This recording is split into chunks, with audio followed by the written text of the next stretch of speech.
Under आया हुआ है। क्योंकि हमारा जो लैब टू लैंड का जो प्रोग्राम चल रहा है उसके तहत हम इस क्षेत्र में ही हैं सुबह से। और जैसे ही हमारे जो भैया का जो फार्म हाउस दिखा तो आज यहाँ पे भी जो है सर्वे के लिए आए हैं हमारी टीम। तो सर आपका भी जो है इस गांव में भी स्वागत है। भैया ने जैसे बता दिया कि बहुत ही ड्रैगन फ्रूट की खेती जो है होना चाहिए और करना चाहिए। तो किसान लोगों से मैं निवेदन करूँगा कि कुछ अपनी जो परंपरागत जो खेती से हट के थोड़ा सा आप लोग करें। जैसे कि भैया ने भले आपको भले ही 2 बीघे में करा, इनके पास कितनी ज़मीन है टोटल अपने? 60 बीघा। 60 बीघा ज़मीन में से 2 बीघा में इन्होंने ज़रूर लगाई। देखो तो ऐसा ही एक हट के यदि खेती करेंगे तो कहीं पे उसका मिलेगा।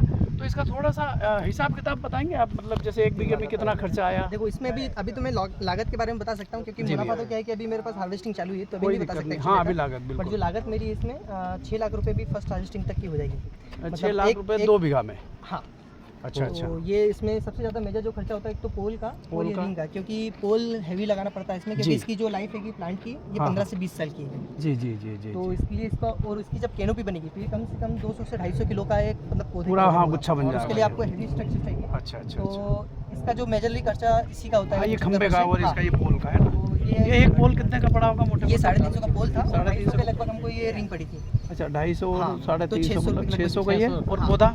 पौधा हमको कलम नहीं, हमने 40 रुपए की एक आई थी। 40 रुपए एक पोल पे 4 लगते हैं। 4 मतलब 150 रुपए की कलम आ गई। हाँ। और उसके बाद ये पूरी अपनी मेहनत है। अच्छा इसका इसमें सबसे ज़्यादा क्या रहता है कि आपको ऑर्गेनिक मैटर ज़्यादा डालना पड़ता है खेत में। जैसे आपने वर्मी कंपोस्ट भी यूज़ कराएगा, मुर्गी का खाद भी यूज़ कराएगा इसमें, और गोबर का खाद भी है।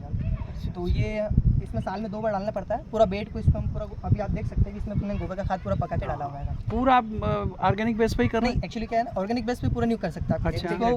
इंटीग्रेटेड है, उसको आप मतलब मिक्स करके चलाना पड़ता है ऑर्गेनिक। कोई देखा हाँ वो तो बैलेंस न्यूट्रिशन देना पड़ेगा आपको। देने वाली क्रॉप है तो इसको न्यूट्रिशन आपको देना पड़ेगा। आगे चल के धीरे पूरा ऑर्गेनिक कर देंगे। जी जी जी जी। तो ये कितने दिन में ये मतलब फल तैयार हो जाएगा इसका? ये मतलब पौधा लगाते हैं पर उसके 13 से 14 महीने बाद ये फ्रूटिंग देना चालू होता है। हो जाएगा। और बडिंग आने के बाद जैसे ये बडिंग है, ये छोटी सी कली है, उसके बाद में 45 दिन में फल तैयार हो जाता है। जी 45 अभी तो ये अभी और 15 से 20 दिन। अरे मोटे मोटे तौर पे देखा जाए तो मतलब करीब करीब 13-14 महीने। हाँ 13-14 महीने में स्टार्टिंग होता है इसका स्टार्टिंग fruiting, और जुलाई, अगस्त, सितंबर, अक्टूबर और नवंबर। हाँ, हाँ। 5 महीने में 5 बार। 5 महीने फिर 5 बार चलेगा। एवरेज रेट कितना होगा? ये जो इसकी 300 ग्राम से तो 500 ग्राम तक आता है।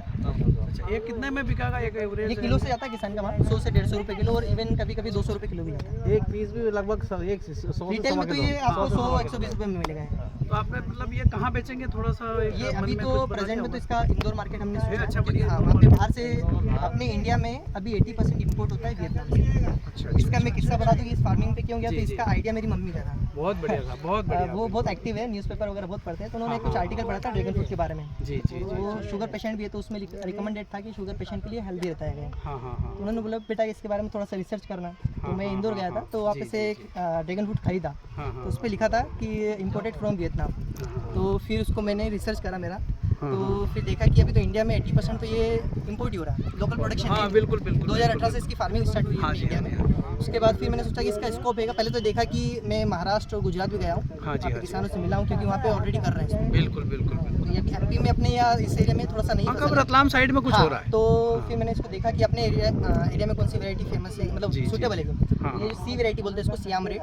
ये अपने इंडिया में सबसे ज़्यादा मतलब सूटेबल है, क्योंकि ये 5 डिग्री मिनिमम 5 डिग्री तक भी टेम्परेचर सहन कर लेती है, और एक्सट्रीम 45 डिग्री तक भी। हाँ तो मतलब अपने एरिया के लिए सूटेबल है।